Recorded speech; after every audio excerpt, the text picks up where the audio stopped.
Okey, terima kasih atas pandangan Dr. Megat tadi.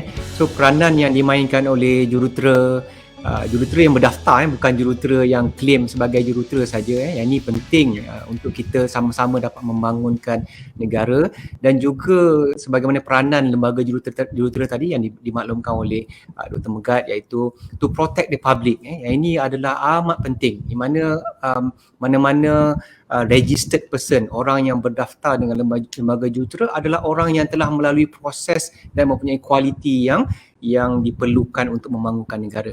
So antara kualitinya mempunyai etika yang baik, integriti, mempunyai of course pengalaman-pengalaman berkaitan dengan kejuruteraan, agar kita dapat mengurangkan ataupun mengelakkan kejadian-kejadian yang tidak diingini lah.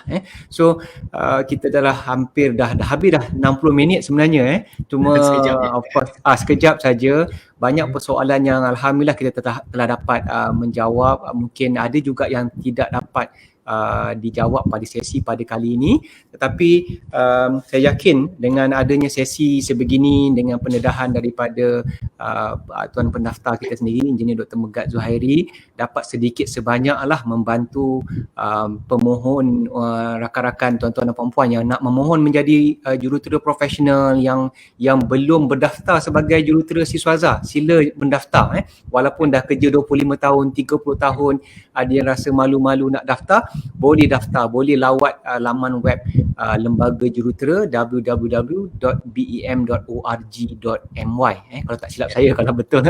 Okey.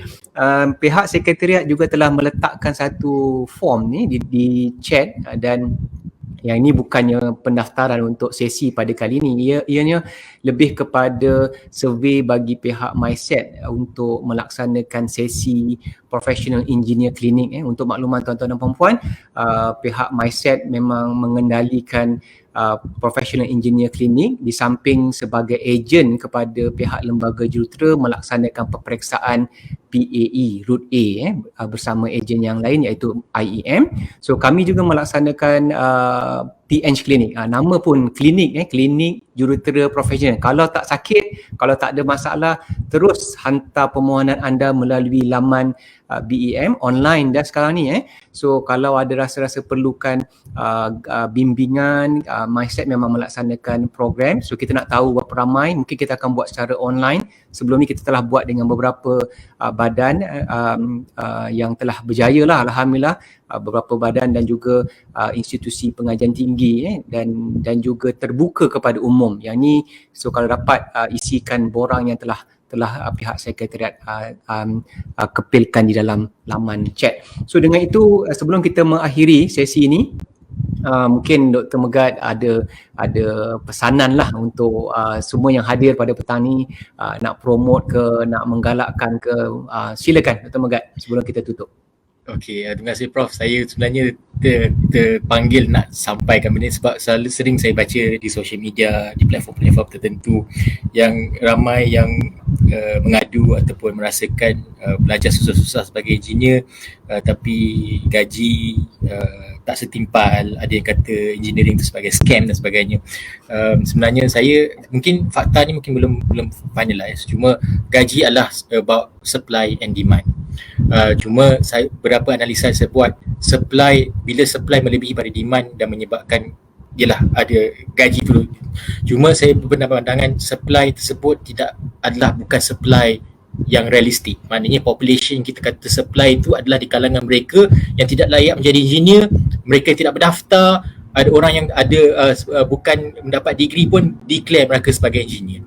Sebab itu sekiranya kita semua jelas bahawa kita perlu mematuhi syarat tertentu untuk menjadi engineer, dan lembaga jurutera boleh define yang berdaftar sebagai yang dengan lembaga jurutera itu sahajalah yang layak untuk bekerja. So saya perlu semua di dalam ni merasakan pendaftaran bukan semata-mata pendaftaran tersebut untuk memastikan dalam konteks yang lebih besar. So memang role kami bukan untuk memastikan menetapkan gaji minimum kena begitu, sebab itu akan merosakkan industri bila kita set ke tertentu dalam konteks tertentu. Tapi apa yang kami boleh bantu adalah memastikan supply tersebut adalah supply yang sebenar, bukan supply yang di-exaggeratekan dengan ada yang grad pada SPM pun kata dia engineer, yang belajar daripada tengok-tengok orang pasang lampu dia kata dia pun engineer. Tapi so kita dengan konteks tersebut, kalau kita sama-sama memahami konteks tersebut, mungkin insya-Allah isu tersebut boleh tackle atau di-handle dengan lebih efektif, insya-Allah. So itu saja Prof. Terima kasih. Tadi adalah pandangan saya personal, walaupun sebagai seorang registrar Port of Engineers Malaysia mungkin ada tertentu tidak reflect apa yang oleh organisasi saya lah, Lembaga Jurutera Malaysia. Terima kasih. Okey, alhamdulillah. Terima kasih Dr. Megat Zuhairi atas pandangan dan juga perkongsian pada sesi Mindset Tech Talk pada kali ini, dan juga pandangan-pandangan juga pertanyaan-pertanyaan daripada para penonton agak aktif. Kita hampir mencecah 200 live views tadi sepanjang sesi pada petang ini, dan banyak persoalan telah terjawab. Tapi siapa yang terlepas jawapan-jawapan tu, sebab kita takkan ulang, bolehlah menonton rakaman ni di laman Facebook Mindset. So boleh ulang-ulang, dan kalau nak tanya lebih lanjut kepada pihak Lembaga Jurutera, boleh terus bertanya di laman web Lembaga Jurutera Malaysia sebab ada ruangan chat di sana dan boleh jawab, dan ada pihak-pihak yang akan menjawab soalan-soalan tuan-tuan dan puan-puan. Dengan itu, dengan kita di akhir rancangan ini, saya mengucapkan banyak terima kasih kepada tetamu kita, Engineer Dr. Megat Zuhairi Megat Tajuddin. InsyaAllah kalau ada rezeki kita akan jemput lagi pada sesi-sesi yang berlainan. Okey, dan juga untuk makluman semua, insyaAllah kita akan bawakan tajuk-tajuk yang lebih menarik pada masa yang akan datang, mungkin berkaitan dengan PEPC, ada juga topik-topik berkaitan dengan affordable housing. Saya dimaklumkan bahawa terdapat permintaan untuk bercakap berkaitan dengan affordable housing. Yang ini pun aspek penting walaupun dia tidak berkaitan sangat dengan tajuk kita pada hari ini, tapi banyak lagi tajuk-tajuk yang akan kita kupas. So dengan itu saya doakan supaya agar semua tuan-tuan dan puan-puan sihat sejahtera. Kita insya-Allah kita dah melalui fasa-fasa pandemik ni, insya-Allah semua dah divaksin. So dengan itu kita sudahi dengan wabillahi taufiq wal hidayah. Wassalamualaikum warahmatullahi wabarakatuh.